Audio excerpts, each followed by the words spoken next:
doing? Good. I'm doing very well, thank you. What's been going on lately? Well, we had a writer's strike, and then we had a Financial crisis. Financial crisis, union bails. Other than that, we had a recession, and you mean You actually personally. personally, things have been actually really good for me this year. Unfortunately, not as many productions have been here in the last year, but because of all those 10 things I just said. Yeah.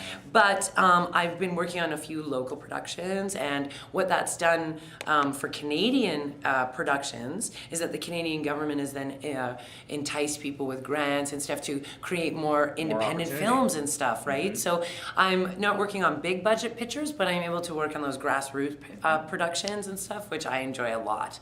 So it gets out of the big budget, sci-fi sort of genre, which I love, and then I get to play mothers and cops and, that kind of, so it's been fun. It's been very fun like that. When you go to wikipedia.com and you look up your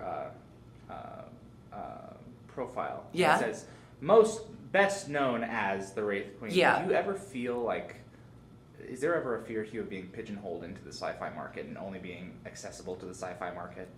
For me, no. And if that would be the case, that would be the best honor ever, because who's the most loyal fan base? I mean, I get to go to conventions and get told repeatedly around the world how awesome I am. Like, who would want, I want to be pigeonholed in sci-fi forever.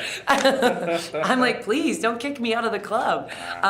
No, not at all. I do find that in Vancouver we shoot a lot of sci-fi, and so if there's anything about being pigeonholed, it's not so much about the sci-fi market itself, more prosthetics. So what's happened for me is people know that I can endure this makeup process, that producers are coming up and actually offering parts to my agents based purely on the fact that I can sit in prosthetics. And so I wouldn't say they're only it's the horror and that kind of makeup process, but more pigeonholed into that than say sci-fi. Yeah, but definitely.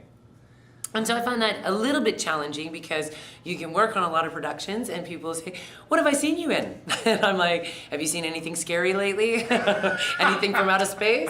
That'd be me. So, but I enjoy that very much. I would also enjoy normal people parts as well. Or things where people say, I recognize that face. Oh, yeah, they recognize me. They just think I'm somebody else. Oh, right. Oh, that's even worse, Andee. Oh, jeez. Come on. No, but I remember the motto of last year. My agent actually has it pinned up.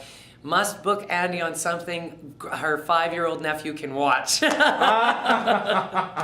Because everything else, my sister won't let him watch it because she's like, he'll be up for nightmares and nightmares. So, so there's a little, must book Andee on something. Is there any part you won't play in that regard? I have a nephew that will eventually see this. Is there any part that you just say to yourself, I can't go out for that. That's against who I am.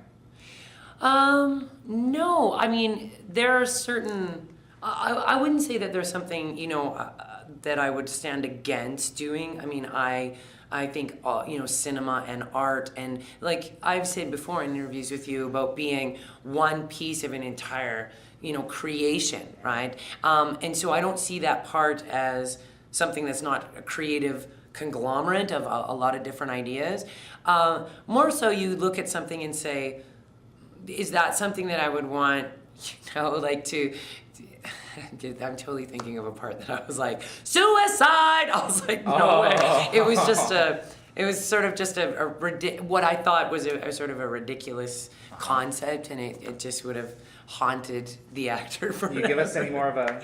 No! Okay. All I remember, my agent's like, they want you to come in, and I was like, suicide! I was like, no way, I'm not doing that. That is actor suicide. Wow. It was just a very off show, I thought. And I don't even know if it ever did get made. But you turn down those kind of...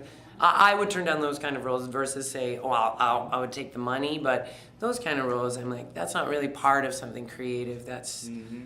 part of something silly. It really depend on how desperate you are. I mean, are there times where you just say to yourself, I really need the money right now, and I have to kind of go against have you ever felt that you've had to go against your principles in terms of? No, never. That's and then cool. again, no, I guess that's what I was saying. Yeah. Thank you for putting it in one word while I put it in a paragraph.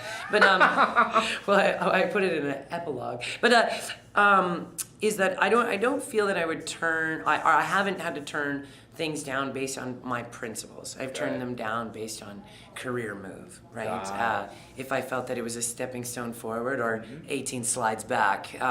But no, I have not had to do that. And when it does come down to finances, I have other things that I do. Like I'm a writer, I teach yoga. So when you ask me how have I been this year, I've channeling more energy into what's available through those other things that I do. And so I never feel cornered or pigeonholed into having to take a job and then going against that principle. Got it. Because I have other facets and other ways of making money and other ways of being creative. So it doesn't necessarily have to pick something just for those reasons. So. What does the professional career of Andee Frizzell look like in 10 years? What is your ultimate goal? I have an empire. No, seriously. Yeah, I am building an empire. I am. Like, are we talking jewelry and cosmetics and things like that? No, more Paris Hilton style? No, I'll be rapping next season. Yeah, I get my CD. No. No, I have not only with my yoga training and teacher training. I'm a certified life coach and motivational speaker. So explain that. Yeah, a motivational speaker or life coach is basically. It's a coach. It's what a coach would do for a team is that you inspire your athlete to create. You get them on diet programs, or you get the training programs that are going to help them be the best athletes they can be. Mm-hmm. Well, a life coach basically helps people enables people to help themselves, empowers people to get the tools that they need to make successes that they feel that they can be. And so you coach them along and you train them. They have a goal and you coach them up until they meet that goal, right? Do you currently have a protege? No, not at this time. Like I said, I'm focusing into my 10-year empire. So I'm working, in smaller other projects as well, but everything. It's all, they say this is the year of the bull. It's where all the seeds that you've been planting, like your hard work this is what it all is right now. Yeah. I see an empire that involves many different facets of creativity, and a thing that draws it all together. Part of the life coaching, enabling people, is with acting. Getting people like public speaking, like confident in public speaking, et cetera, et cetera. So being able to go into job interviews and stuff like that, and I use the acting in that. Like it's all big spaghetti. They're all interlaced in there somehow. So all roads lead to one. Yeah, and it really does. And with my writing, I write sort of like essay style. Pretty much the stories that I tell are stories that's how I write as well.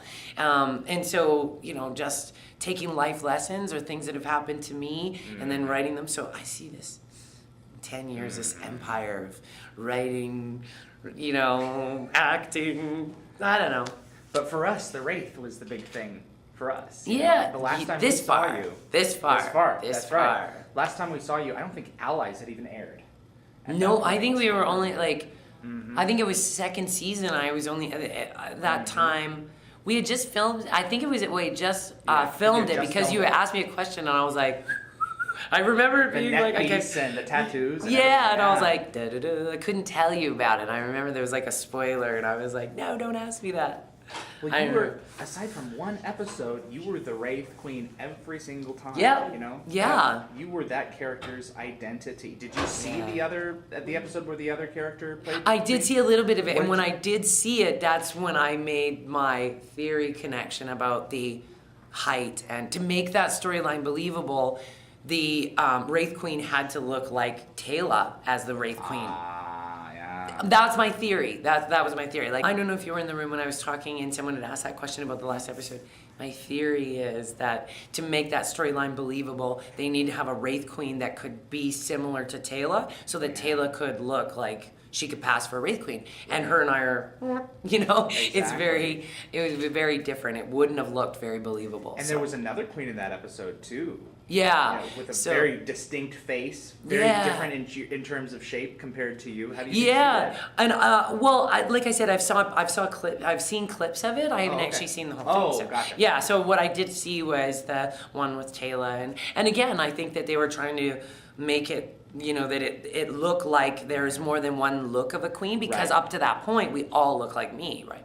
Right. They were me. But we discovered that they were cloned. There, So see, there were a couple floating around out there, a couple of different models. and that's just it, right? Yeah. Is that it had to, to that storyline to go, right? Mm-hmm. So, Were you disappointed to hear that the show was canceled? very, very. Were you hoping to come back again? I was hoping that, obviously, I love the character so much, but also that I would have liked to seen the Wraith develop so much more. You know how the Borg became developed?